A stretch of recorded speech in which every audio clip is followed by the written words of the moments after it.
Hi guys, welcome to our ASVS channel.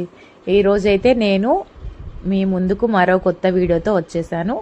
ఇదేంటంటే రాహుకాల దీపం ఎలా పెట్టాలి అని చెప్పేసి చెప్తానండి. రాహుకాల దీపము శుక్రవారం అయితే 10:30కు స్టార్ట్ అయ్యి పొద్దున 12 వరకు ఎండ్ అవుతుంది. మంగళవారం అయితే సాయంత్రం 3 నుంచి 4:30 వరకు రాహుకాల టైం ఉంటుంది. ప్రతి శుక్రవారం ప్రతి మంగళవారం ఇంతే టైం ఉంటుందండి. మనము వీలైన వాళ్ళు శుక్రవారం పెట్టొచ్చు, లేదంటే మంగళవారం అయినా సాయంత్రం 3 నుంచి 4:30 వరకు పెట్టొచ్చు. దీపం పెట్టేంత వరకు ఏమి తినకుండా ఉంటే చాలా బాగుంటుంది. ముందుగా మనం ఏదైనా అమ్మవారి మహంకాళి కానీ పోచమ్మ మైసమ్మ ఏ గుడిలో అయినా ఈ రాహుకాల దీపం పెట్టవచ్చండి.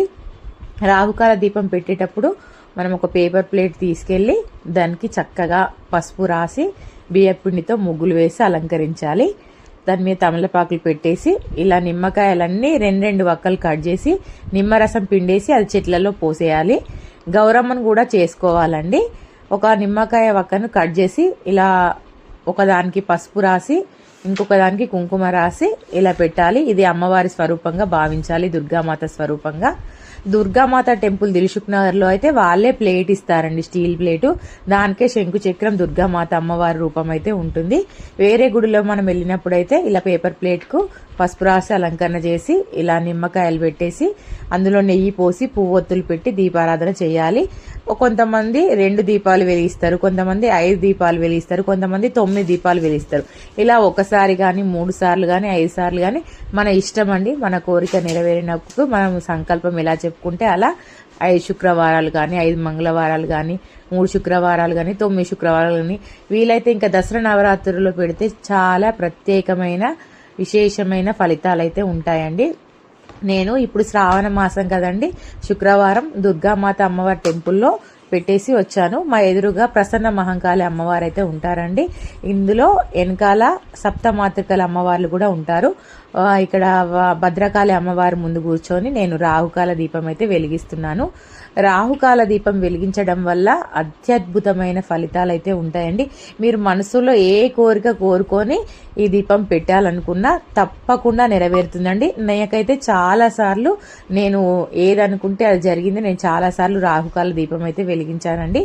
మీరు ఏ గ్రామ దేవత గుడిలో అయినా ఈ రాహుకాల దీపం వెలిగించవచ్చు. ఈ రాహుకాల దీపం వెలిగించినప్పుడు ఏమి తినకుండా మనము వెలిగించిన తర్వాత ఒక పూట భోజనము, రాత్రి టిఫిన్ చేయొచ్చండి. కొంతమంది ఉపవాసం చేయలేని వాళ్ళు పాలు పండ్లు తీసుకొనైనా ఈ దీపాన్ని వెలిగించవచ్చు. ఉపవాసం ఉండే వాళ్ళు ఉపవాసం ఉండి ఈ దీపాన్ని వెలిగించడం వల్ల అత్యద్భుతమైన ఫలితాలను అయితే చూస్తారు కదా. ఇలా నిమ్మకాయలు కట్ చేసి అందులో నెయ్యి వేసి పువ్వొత్తులు వేసి ఈ పువ్వొత్తుల్ని ముందుగానే మనం నెయ్యిలో నానబెట్టుకుంటే చాలా చక్కగా వెలుగుతాయండి. లేదంటే పువ్వొత్తుల చివరినైనా కొంచెం ఆర్తికప్పుడు బిళ్ళలు రాసి వెలిగిస్తే దీపం చాలా చక్కగా వెలుగుతుంది. ఇది వెలిగించిన తర్వాత కొబ్బరికాయ కూడా కొట్టాలండి. నేను కొబ్బరికాయ తీసుకురాలేదు, కొబ్బరికాయ కూడా కొట్టాలి. దీపం వెలిగించిన తర్వాత మనము హారతి ఇచ్చేసి మన నైవేద్యం కూడా అరటిపండు ఏదైనా ఒక పండు ఈ రాహుకాల దీపం పెట్టి చూపించాలి. తర్వాత దేవి ఏంటిది అష్టోత్తరాలు కానీ లేదంటే దుర్గాదేవి ఖడ్గమాల స్తోత్రం, దుర్గాదేవి అష్టోత్తరాలు రాహుకాల దీపం వెలిగించిన తర్వాత చదువుకోవాలండి. లేదు మాకు అవన్నీ చదవలేము అనుకునే వాళ్ళు ఏ అమ్మవారిని ఓం శ్రీ మాత్రే నమః అని దుర్గాయ నమః అని ఏదైనా ఒక నామాన్ని జపిస్తూ ఉండాలి. Please like, share, subscribe.